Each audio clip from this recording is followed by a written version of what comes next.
Thank you, Jennifer. It falls to me to give a little bit of a personal welcome to Ambassador Brigety. I'm thrilled to welcome back to the Elliott School my friend, former colleague, and somebody that I greatly admire, Ambassador Reuben Brigety, who, as you know, is now serving as the U.S. Ambassador to the Republic of South Africa. For those of you who don't know, and that will be most, if not all of you, we actually met first in 2006. We had both been selected in that year's cohort of Council on Foreign Relations International Affairs Fellows. And this is an incredible fellowship opportunity. All of you should kind of keep it in the back of your minds. It's something that has the mission of bridging policy, thought, and action. I think we met in the hallway standing to walk into a room, and we have been friends ever since. We later worked down the hall from each other during at the State Department during the first Obama administration term. And I want to say to all of you that with each of his steps in his career, I have admired Ambassador Brigady's principled and moral leadership. And I think we are lucky to have somebody of his experience leading our crucial mission to South Africa. At a very young age, he is already a two-time ambassador. He is a former vice chancellor and president of Sewanee, the University of the South. He is a former U.S. ambassador to the African Union and the U.S. permanent representative to the UN Economic Commission for Africa. He's a former deputy secretary of state for African Affairs and a former deputy assistant secretary of state for African Affairs, as well as, prior to that, a former deputy assistant secretary of state for population, refugees, and migration. So that's a lot of incredible positions of responsibility shaping U.S. foreign policy. Prior to these appointments, he did many other things, including worked as an academic. He also previously was an active duty U.S. naval officer. He held staff positions in the Pentagon and in fleet support units. He is a 1995 Distinguished Midshipman graduate of the U.S. Naval Academy. He earned a BS in Political Science with merit, served as the brigade commander, and received the Thomas G. Pownell Scholarship. He also holds an MPhil and PhD in International Relations from the University of Cambridge, England, as well as a Doctor of Humane Letters honorary from Old Dominion University. And of course, as you heard, he was my predecessor here as Dean of the Elliott School of International Affairs. So you've heard a little bit of his accomplishments. Now you will hear about what he's working on today as our representative to South Africa. Ambassador Brigety, we are delighted to have you back here and are looking forward to this conversation on the United States and South Africa, why our economic diplomacy matters.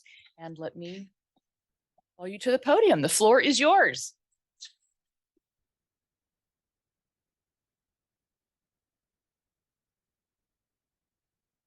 Dean Ayres, thank you very much. It is a great honor to be here in your house and to be back at the Elliott School. So wonderful to see so many old friends and to see the Elliott School and the Institute for African Studies continue to go from strength to strength.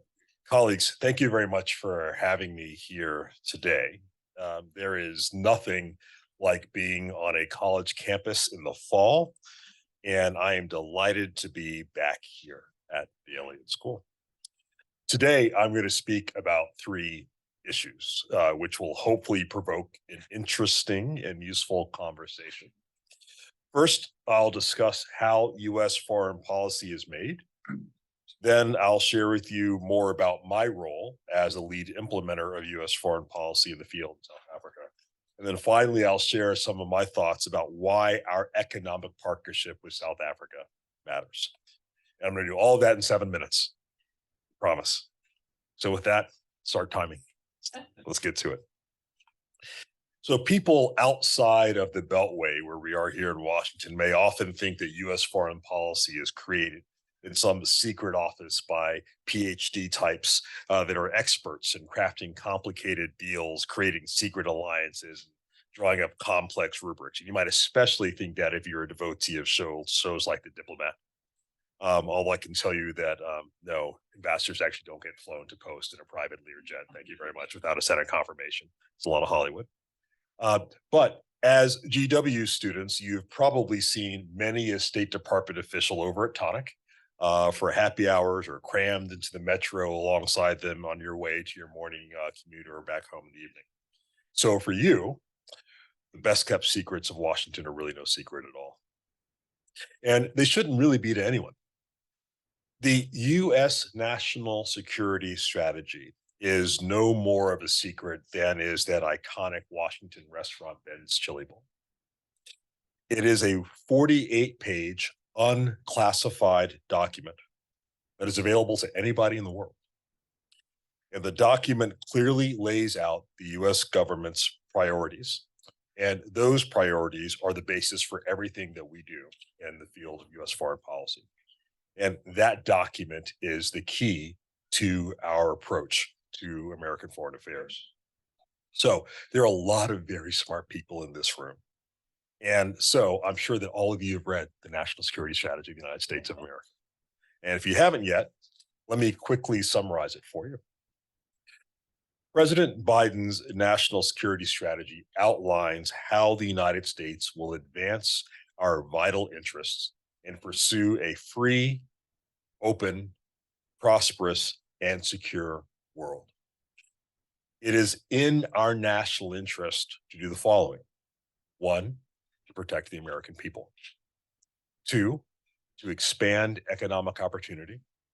And three, to defend worldwide democratic values that are at the heart of the American way of life. All countries of the world create policies that support their own self-interests. Otherwise, they fail. So I am going to repeat something just in case you missed it or it wasn't very clear. It is in the US national security interests, not only to protect and defend the United States, but also to expand economic prosperity and to support democratic values around the world. We cannot isolate ourselves from the world.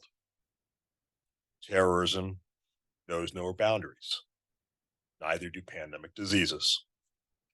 Climate change knows no borders. And these are just a few of the examples with which we must engage. It is therefore in our national interest to ensure that other countries are also prosperous, they are also safe, they are also democratic, and that they can also be partners in addressing these global challenges that affect us all.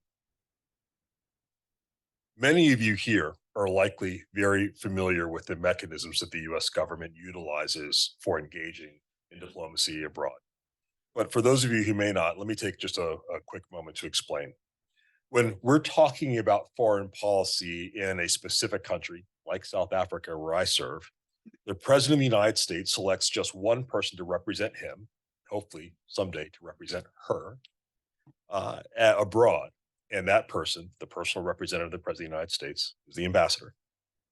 I currently serve as the US ambassador to the Republic of South Africa. But of course, just like all my other ambassadorial colleagues around the world, I don't take on the task of representing the United States, the people and government of South Africa all by myself. In my case, I lead a mission that is the largest diplomatic mission on the continent of Africa, in sub-Saharan Africa.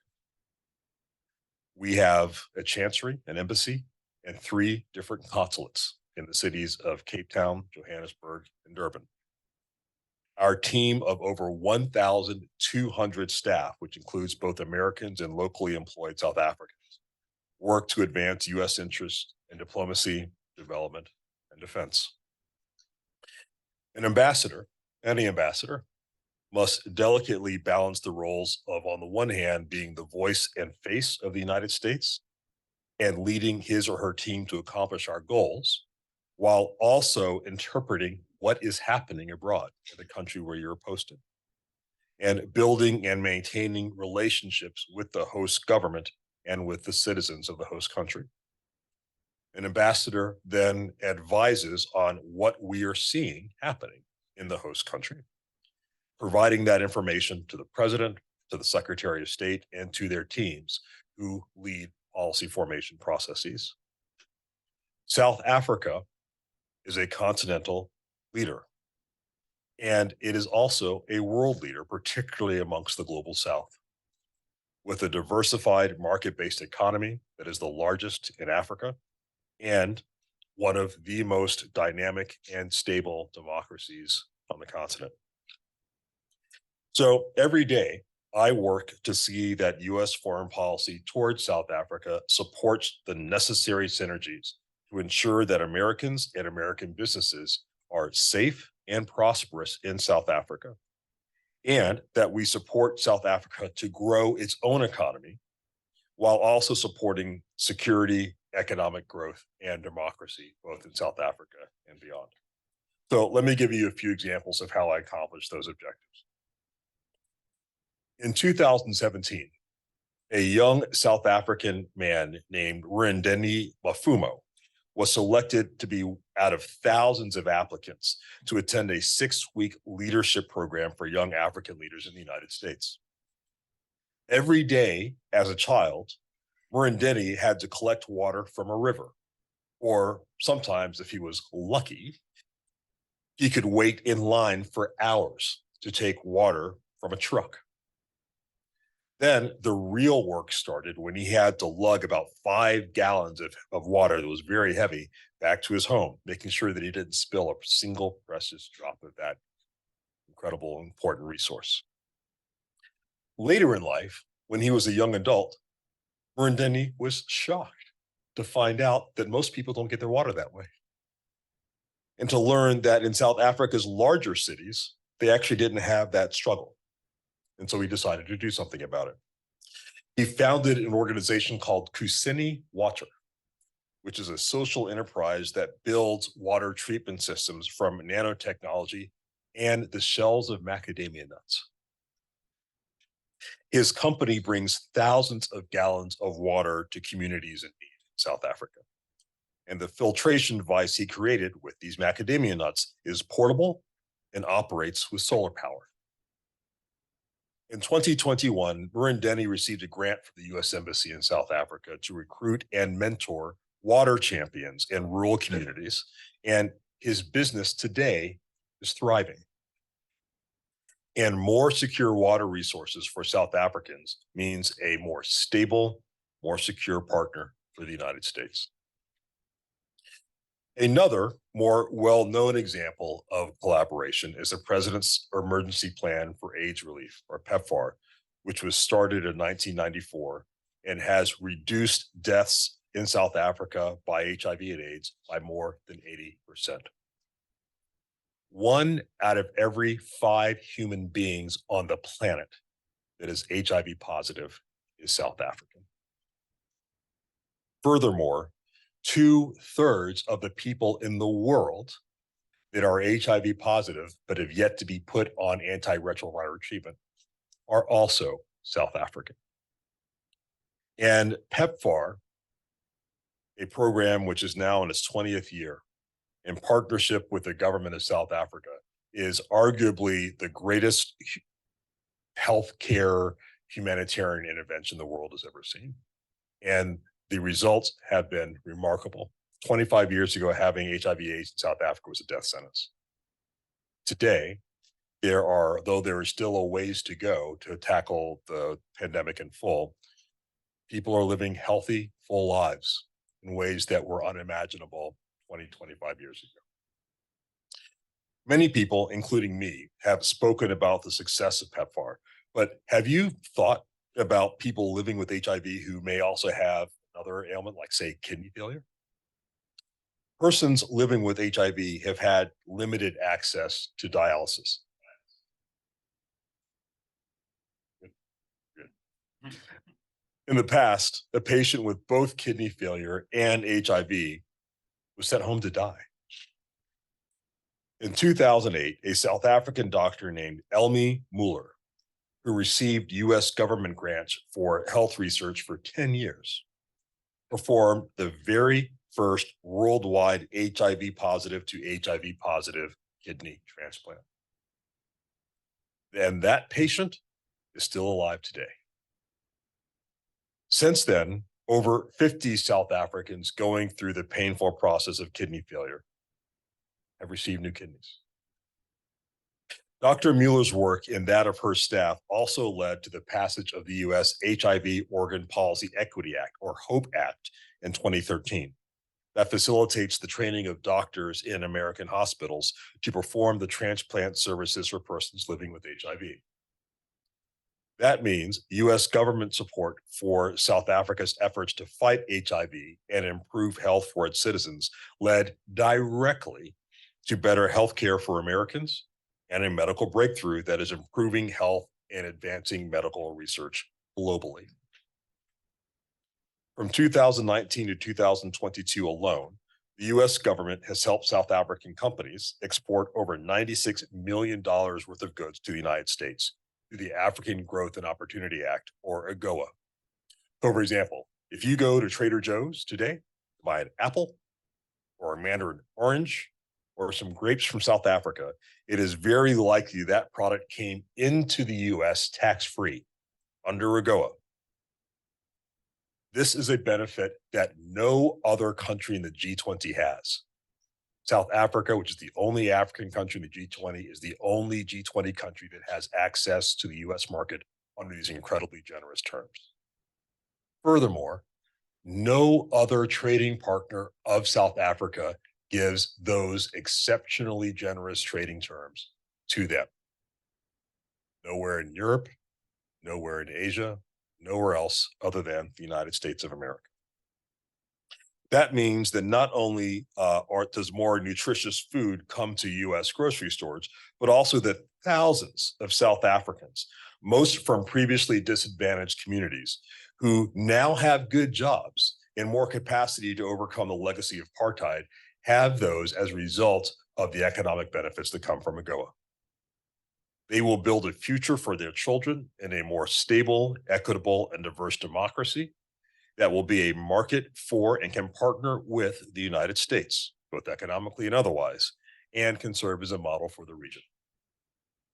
Lastly, our partnership has made serious progress towards South Africa's implementation of a just energy transition. South Africa is one of the top 15 carbon emitters in the world. In fact, it is the largest greenhouse gas emitter on the continent of Africa. So if South Africa can transition from coal power to green energy, and if they can do that in a way that prioritizes justice and aims to leave no one behind, the world's greenhouse gas emissions will significantly decrease. And that's why the US government is partnering with South Africa to develop key renewable energy skills and to unlock the green economy investment opportunities at the community level. And as we do so, as we unlock these opportunities, innovations and resources that will help us implement our own just energy transition at home in the United States will also become evident. The US and South Africa are strong strategic partners. We collaborate on health, on science, on education, on business, and many other areas. It is and will continue to be in the US national interest to see that South Africa remains a safe, stable, democratic regional leader, that its economy is prosperous and growing while its carbon footprint is shrinking. And it is no secret why we care. We care, amongst other things, because it is in our interests to care. I will continue to lead the US mission to South Africa with that basic idea in mind. And I challenge all of you, as you study, as you graduate, as you seek employment in the international field, to recognize that strengthening democracies and bolstering economies is the foundation of global peace and prosperity for all. Thank you very much for your attention. I look forward to the fun part, which is the question and answers. Thank you so much.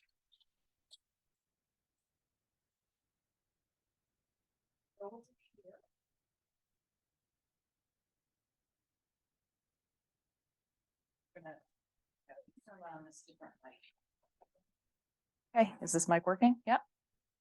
Got it. Ambassador Brigety, I wanted to follow up just on a couple things that you mentioned before we open it up to all of our participants here today. But let me pick up on a couple threads. First of all, on the shape and components of the U.S. mission in South Africa. You described this as a very large mission.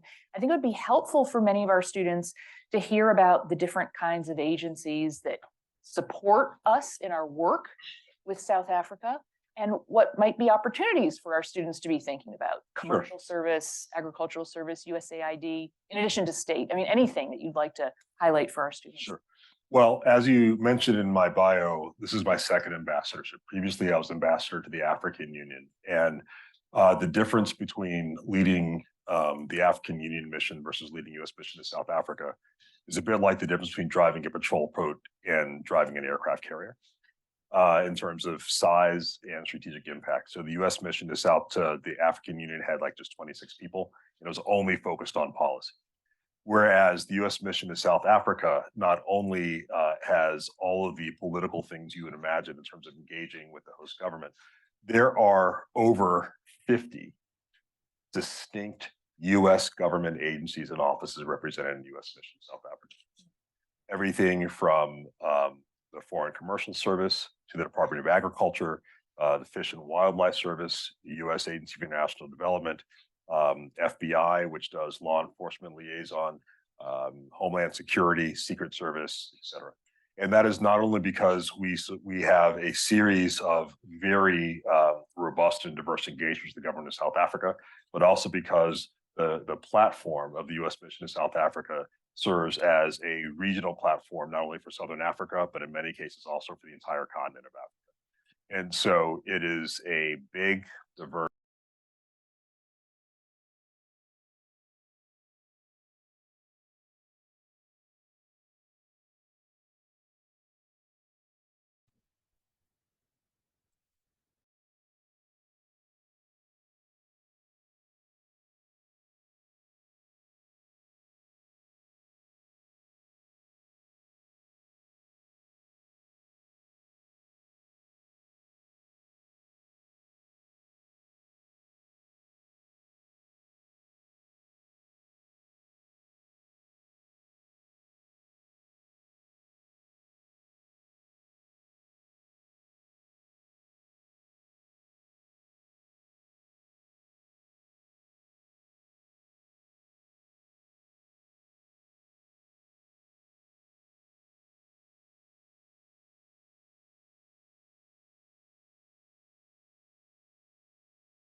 greater engagement. So everything from helping to refurbish their electricity grid to helping to refurbish their logistical lines from ports to railroads, but also financial services and other sorts of things that create the opportunity for substantial growth.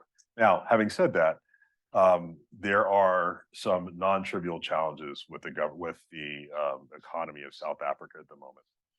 So there is a phenomenon in South Africa that's existed for the last 15 years called load shedding. And load shedding is basically the difference between the available electricity supply that's generated by the state electrical utility called Eskom and the demand on that grid. So and load shedding is described in stages. So every stage of load shedding accounts for 1 megawatt difference. Sorry, 1,000 megawatt, 1 gigawatt difference between available supply and power. So we've been seeing load shedding 4, 5, 6 stages. So up to 6,000 megawatt gap. It's substantial. And so the GDP of South Africa this year is expected to only be about 0.2% growth. And almost all of that is attributable to the fact of the absence of a stable power supply. That has basically happened as a result of lack of attention to upgrading the electricity grid for several years. And so, but this also creates a great opportunity to partner with South Africa to help address this basic economic constraint, which is necessary to continue to grow the economy. Let me follow up on one other aspect that you mentioned, and then we'll open it up. We've got a large group here today, and I know they want to ask you questions. But you mentioned in your remarks the G20. And of course, South Africa is a member of the G20. In the most recent G20 summit, the African Union has become a participant. So there's clearly this desire to bring more African voices into the G20 conversation. South Africa will have the presidency in 2025. That's correct. So it's got to be focused on what it will be thinking about. Can you share with us a little bit about the multilateral piece of U.S. South Africa engagement? Sure. So South Africa is the only single sovereign African country that is a member of the G20, the largest economies in the world. And as you say, in the last G20 in this past summer in India, the African Union was admitted as a member, which is something that both South Africa and African states have been calling on for many years. It's something that the Biden administration has also supported. And so this is an extraordinarily positive development to ensure that Africa's voice is sitting at the table of the largest economies in the world. South Africa will host the G20 in 2025.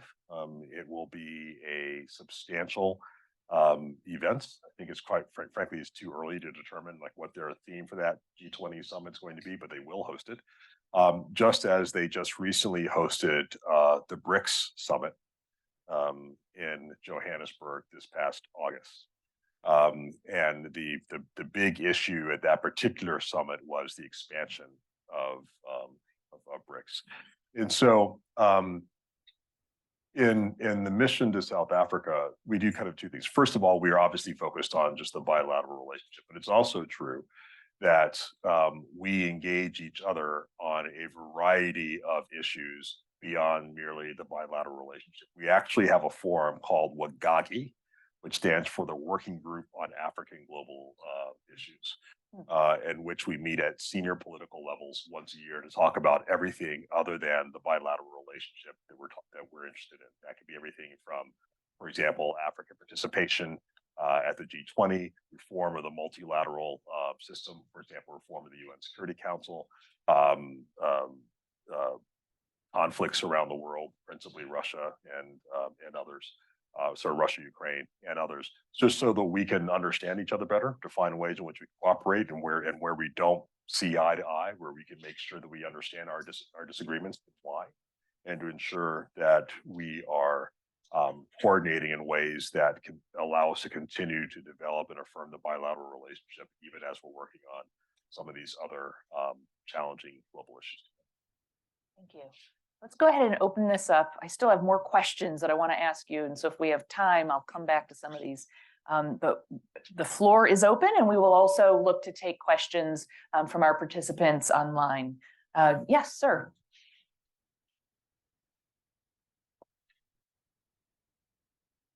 Thank you very much. My name is Max Bone, and I'm with IRI, Ambassador Brigety. Great to see you. Thank you for doing this.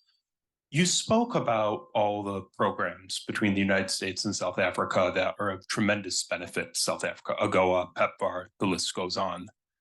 And you also concluded your remarks by talking about the importance of ensuring that countries remain stable, growing, and flourishing democracies.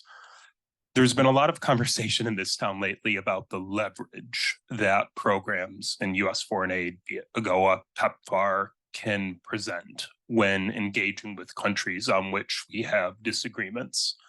I'm wondering, in your position as ambassador, how you approach that and how you view the leverage and influence that such programs do give the United States, but also how to approach it in a way that does not have detrimental impacts on either human lives or the economy, and the overall perception of the United States, given the unique position that you're in. I'm wondering how you go about thinking about that, especially given your previous experience engaging at a multilateral level and at a bilateral level now. Thank you. So Max, great to see you. Max is one of the great young stars on Africa policy in Washington. So great to see you. Can you hear me, by the way? Is this weird? Yes? Yes, okay, great. So the short answer, honest to goodness, is I don't think about those types of programs from the perspective of leverage. So the two that you mentioned in particular, PEPFAR and AGOA, I'll just sort of explain those. So it is in the interest of the United States of America to end the global HIV/AIDS pandemic. And given the numbers I just cited to you, crushing the pandemic in South Africa is vital to crushing the pandemic globally. And so we don't think of this at all as a tool of influencing other aspects of foreign policy. We work very, very hard to ensure that we are aligned and working closely together with South Africa to address HIV/AIDS in their country, and doing so in a way that is effective and that helps to take advantage of best practices around the world. Let me say this about AGOA writ large. So AGOA is not a trade program. AGOA is a development program that uses trade as a tool. So the idea basically being that if the United States gives African countries unreciprocated access to the most dynamic consumer market ever created. And let me take a step back. I know we see a couple of like economists, kind of trade experts in the room. The way basically most trade works is if you allow me to sell chicken in your country, you get to sell chicken in my country. If we have taxes or tariffs that go on them, then we have an agreement about how that's going to be done in a way that is fair, equitable, and fair. AGOA takes that out of the equation. What it says is, you want to sell chicken in our country? Cool. And we're not going to put any tariffs on it. But the reason we're doing it is in the hopes that you will grow more chickens. And then you'll grow a chicken industry. And then you'll grow a chicken empire. And your chicken empire will employ more people, which will therefore give more economic prosperity to your citizens that can then use that money to invest in other sorts of things, right? So that's the idea. And so in response or in reciprocity for this unfettered trade preference, the only thing under the AGOA legislation that the United States asks in return are three basic things: be a democracy, respect human rights, and do not take actions contrary to the vital national security interests of the United States of America. And so one of the things that has happened just the last, I think on November 1st, is there have been 4 countries that have been removed for AGOA for not adhering to that very basic rubric. So Niger, Gabon, and I'm sorry? Yeah, Central African Republic, all for basically non-democratic transfers of power, coups essentially. And then Uganda for implementing this unbelievably draconian law penalizing being LGBTQ, right? And so now it's important to note that doesn't mean that we will not trade with those countries. It just means that we are not going to provide this unilateral, unreciprocated trade benefit to the US market. And so in that case, the issue isn't so much using AGOA as a leverage. It's simply saying that, look, these are the best terms of trade in the history of mankind. It is not unreasonable to ask that you remain a democracy as you have access to it. And the reason we do that is because we believe that the best way to ensure a prosperous economy for people over time, because remember, this is a development program, is to ensure that you're operating in a governance system that allows freedom to flourish. So that's the purpose of it. Great. Next question.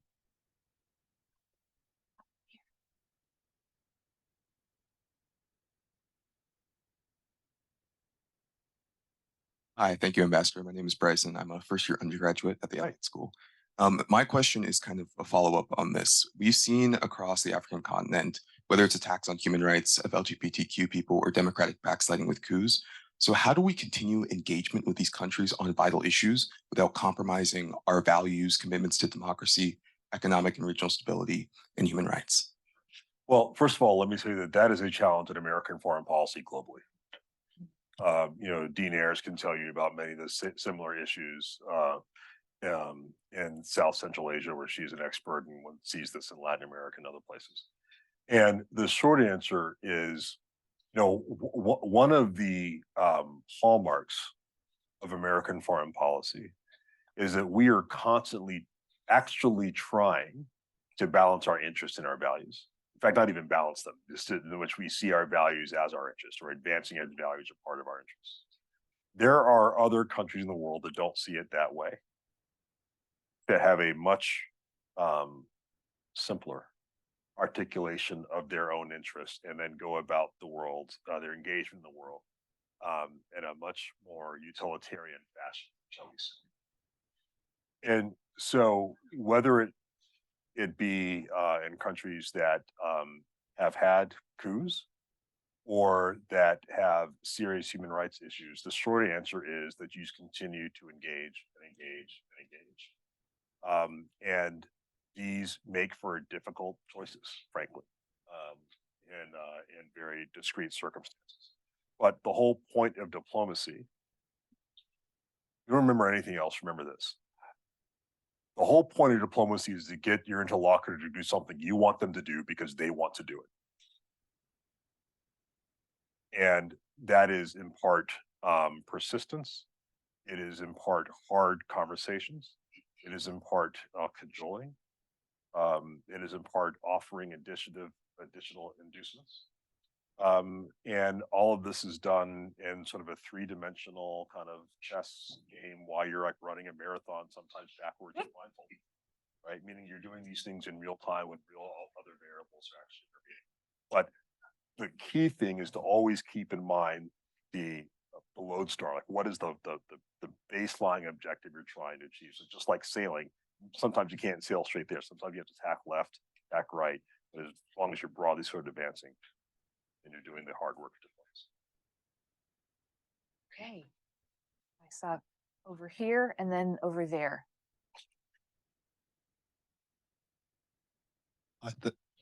Hi, thank you for coming in, Ambassador. I'm Lucas Souza. I'm a senior undergraduate here at Elliott. And so one thing that you kind of touched upon was the energy crisis in South Africa. It's been in the news a lot. And also something else that's been in the news, Transnet and kind of the transportation and train system in South Africa. Two things that have had state enterprises, and they're commonly, written in the media with coordination failures and an overall failure and lack of attention, as you said. So kind of what can the United States do exactly to engage with those issues? There's like other examples, the Turkish car power ship, which was a successful initiative. So like what are also the departments and agencies that engage with those issues, and what can the United States do to directly address Transnet and ESCOM? Sure. So it's a bit of a complicated question. I'm going to try to answer as directly and as quickly as I can. So it's complicated because on the one hand, there's something of an ideological question, and then there's a much more kind of practical question. Ideologically, the question is, what is the place of the state in these sorts of areas? And what is the appropriate role of state-owned enterprises or SOEs? And there are a lot of ways to think about this. On the one hand, you could argue that whether it be ports, railways, like the electricity grid, national airline, these are all assets that are vital to the well-being of the country, and therefore the state has a responsibility not only to regulate them, but in some cases manage them or even own them. There's another argument which says government per se will never be as efficient as a private sector. And therefore, the appropriate role of government is to actually enable private companies to be able to execute these various sorts of functions that ultimately help to benefit the country and benefit the economy, etc. So the question of whether state-owned enterprises in South Africa can be thought about in a couple different ways. One could argue, okay, on this ideological push, you're now 30 years into, just about 30 years into democracy. Is it worth creating at least something of a hybrid model for these enterprises? So, for example, South African Airlines was completely state-owned and then had some very serious issues over the course of the last decade, and is now essentially going into a process in which it will largely be owned in a majority sort of private stake. It's being worked through, but basically that's the decision. And the question is there something that can or should be done with regard to some of these other public enterprises or not? Or how do you balance the state wanting to hold on to, for example, its electricity grid when the debt burden on these enterprises is so massive that the only way to address it is to try to figure out how to get private investment into it. Another way to think about it is, quite frankly, who cares what the ideology is? Just make the electricity work, right? I mean, who cares whether or not you're a statist, you're a capitalist? What you want is to see the ports actually work instead of stuff getting the country. And so what we do in the U.S. government is just to offer options. There are any number of things that we can do through instruments like the Development Finance Corporation and others to provide public-private financing to help address some of these issues. I'll give you a very basic example. So through the just energy transition, which we talked about, one of the incentives is not only to help South Africa transition from a carbon-based electrical generation capacity to a more green one, but also literally, as the country is facing these sorts of electricity challenges, the fastest way to get new electricity online is through green energy. There are 9 provinces in South Africa. One of them was called the Northern Cape. The Northern Cape geographically is as big as Germany. It only has 1 million people in it. It is as if the good Lord purpose-built the Northern Cape to be a gigantic solar farm and wind farm. The problem is that transmission lines that would, even if you could put in all these solar powers, like, miles and miles and miles of them, they're nothing close to the amount of transmission lines you would need to go to the Northern Cape in order to transfer that electricity to other parts of the country. Because most of the electrical transmission lines go to the province of Mpumalanga, which is essentially South Africa's western region, right? It's where most of the coal deposits are. It's also where the majority of the coal fleet of coal generation is. So in order to actually realize this green potential in Northern Cape and in a couple other places around the country, they need to build 14,000 kilometers of new transmission. They are currently building about 250 kilometers a year. So this is an example where we have $1 billion on the line that we have said in the context of the joint just energy transition, $1 billion that will not add a dime to the debt of South Africa. Only thing is, it has to go to a private company. That company doesn't have to be an American company. It could be a South African company. It could be a joint South African-American venture. They could do anything that helps contribute to the green transition, whether that is building new solar fields or building transmission lines. But in order for this to work, you cannot clap with one hand. The other side has to come to the table. And so getting back to the essence of diplomacy, a large part of what we're doing is trying to, as the Secretary of State says, make the better offer. Make the argument for why we believe this is in your interest, why it could be in our mutual interest, and to help actually provide the resources at the table to actually make it come together. And I spend a large part of my day every day doing it, and hopefully we will get there. I know we had a question right here. Here, sir. I can use my big boy voice. Ambassador, thank you so much for your time. I think the problem is they can't hear you online if you don't have a microphone. So, Hi, Ambassador. Thank you for your time. My name is Rodney Kazibwe. I'm a 2020 alumni of the Elliott School, and I currently work just down the street at the U.S. Global Leadership Coalition. I wanted to return to the discussion on AGOA and continue to pull on the thread around democracy and respect for human rights. I would love to hear you sort of discuss this criticism around the U.S.'s application of those sort of criteria, right? And the sort of the uneven application of those, one particularly that fall disproportionately on African countries, right? And there are those countries that the U.S. partners with that some may argue the U.S. is not as strict when it comes to those democracy and human rights values. So that's part two. That's part one of my question. Part two is, as AGOA comes up for reauthorization, are there specific aspects of it that you might want to see changed or modified in any way? Sure. Thank you. So the critique that the United States is uneven in how it emphasizes these various values-based aspects of our foreign policy is an enduring one. And what I can say is part of the reason that this is a critique that keeps coming up is precisely because we continue to try to get it right.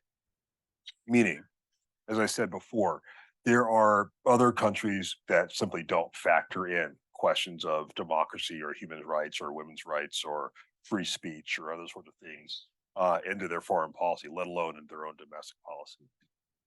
The fact that we constantly try to engage and we have more success in other places, that we have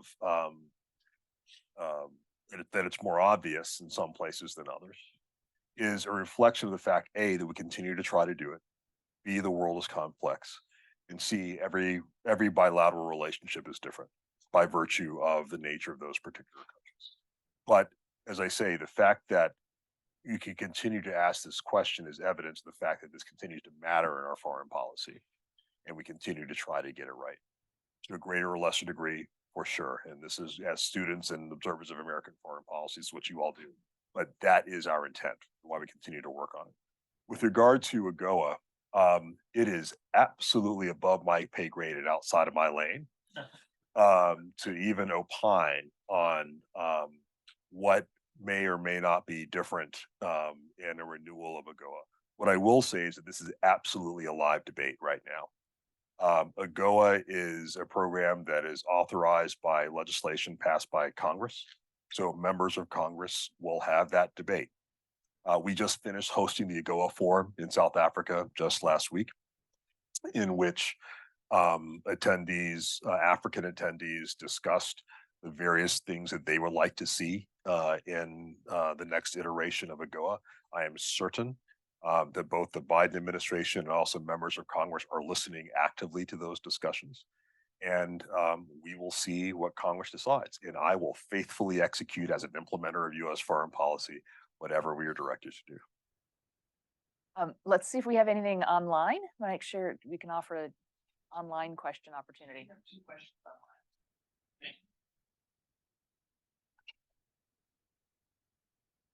We want to take them both together. We've got 10 minutes left. One is shorter. Okay. Okay. This one comes from Renee Fuentes. Thank you, Ambassador Brigety, for taking the time to speak with us. I also want to thank you for your support of regional studies leading to the creation of the Institute for African Studies at the Elliott School. What do you see as the role for regional studies at graduate level institutions? So it was almost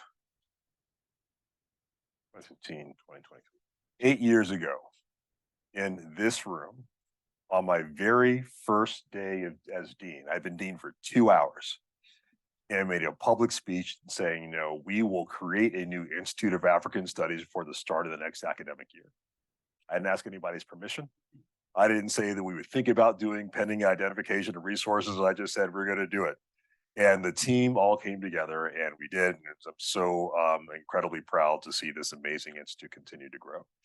And The reason that we did that is not only because I had a particular expertise or history in Africa, but several reasons. One, the Elliott School had already had a robust series of regional studies institutes, and Africa was a glaring omission.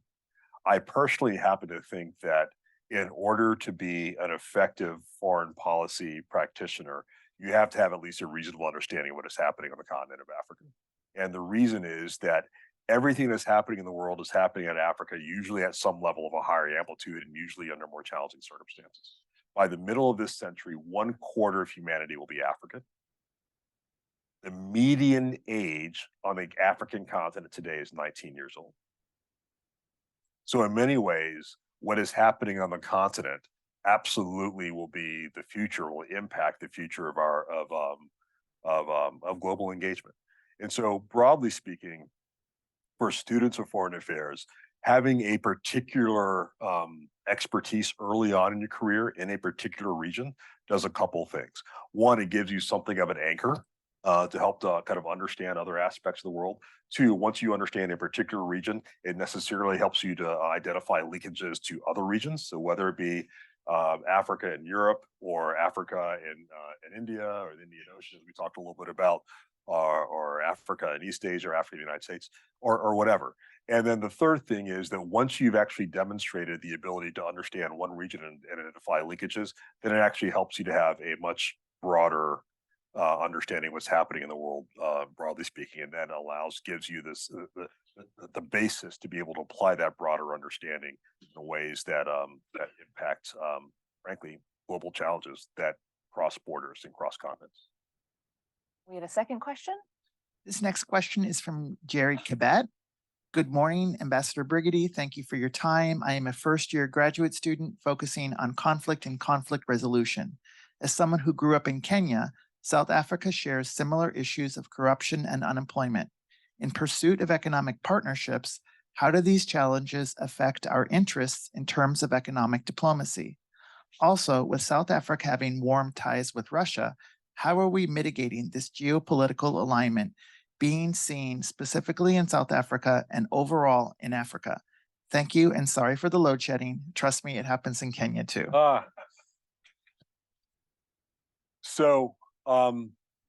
South Africa continues to experience the aftershocks of the legacy of apartheid. So there are several contradictory facets of the South African economy.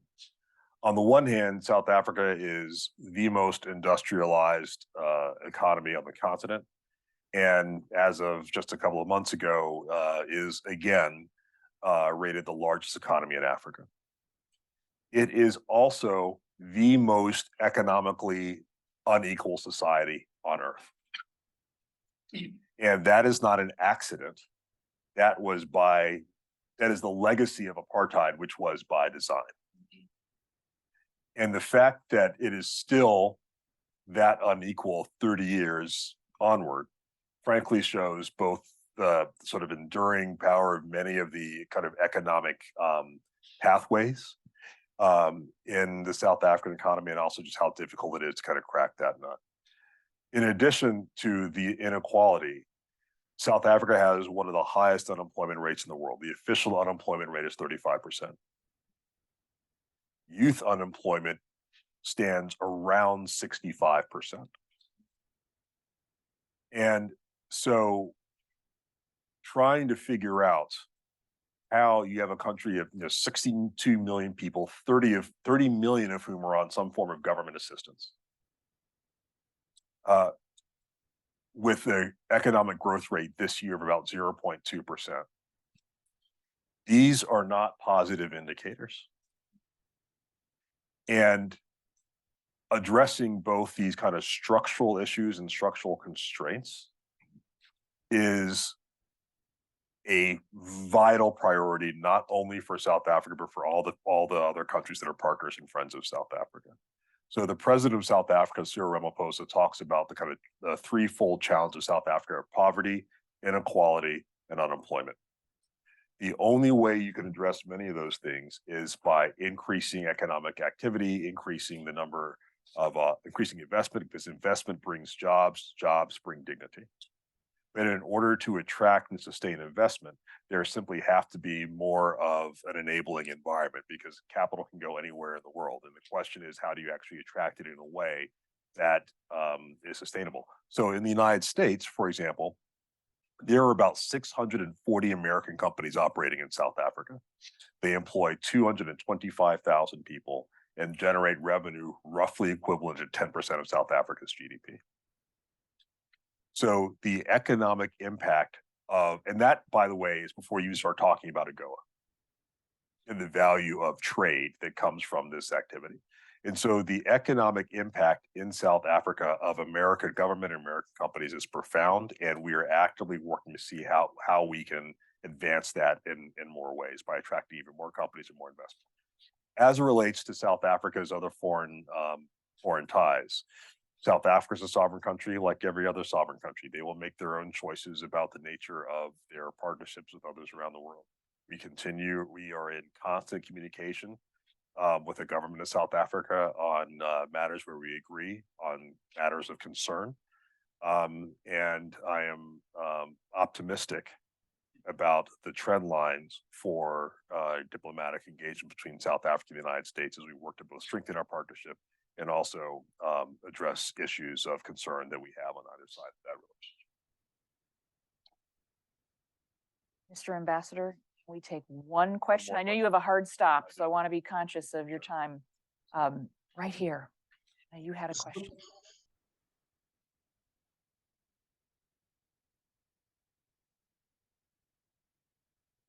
Hello, my name's Shankar. I'm a first year undergraduate student looking to concentrate in security policy. I was wondering, with China's increasing investments in South Africa and largely on the South African continent, and also their increased desire to build military bases on the continent, how has American foreign policy in South Africa shifted to account for what we ourselves call a strategic competitor? So in August of 2022, Secretary Blinken came to South Africa. I arrived 48 hours in advance of his arrival. It felt like J-Lo's fifth wedding, just kind of shot out of the cannon, kind of right there. Hope J-Lo doesn't take offense to that. And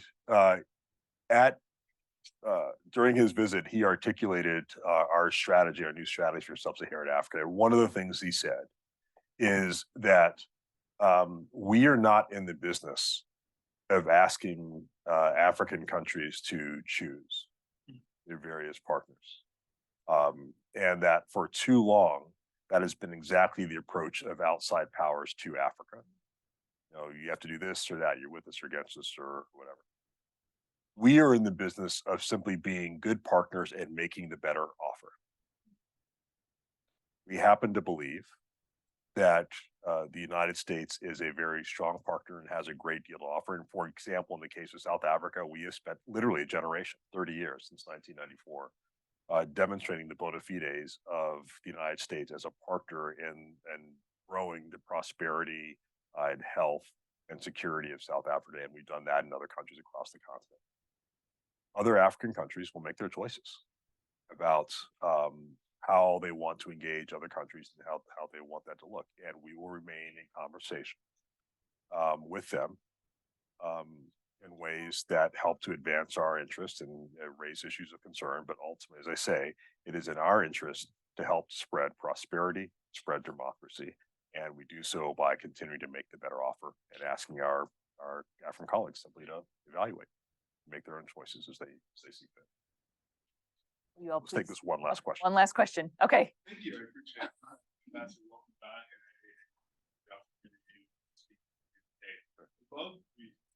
Thank you. I would love if you could actually speak more about something you mentioned earlier, the importance of Latin America specifically. As a student within the Latin American Hemispheric program, we have been discontinued here by Dean Ayres, and I would love for you to speak specifically more about the BRICS and the role that it plays within the realm of the United States, but also as it relates to the dollarization, as well as cooperation and expansion of the BRICS itself. You mentioned that. Could you talk about that? Thank you. Sure. I'm not sure that I can talk much about Latin America without being accused of practicing diplomacy without a license, because it's not my area per se. But what I would say with regard to BRICS as a whole, this is an important development in international affairs, or to be even more specific, certainly in the context of the country where I serve, South Africa, it is a very important development. And South Africa is very proud about its not only its role in the BRICS, but its role as a founding member of the BRICS. And they see it as a very important tool to create an additional forum in which countries that are like-minded on the existing on critiques of the existing international order can engage and cooperate with each other. Can cooperate economically. We'll see the extent to which this also leads to political cooperation. But it's actually still a little bit too early to tell on issues like de-dollarization, for example, on what BRICS actually means. But I do know that this is something that for sure will be an important development for all of you as you grow your expertise as foreign affairs practitioners, and we will see how things develop. Thank you. Will you please join me in thanking Ambassador Brigety for coming here today?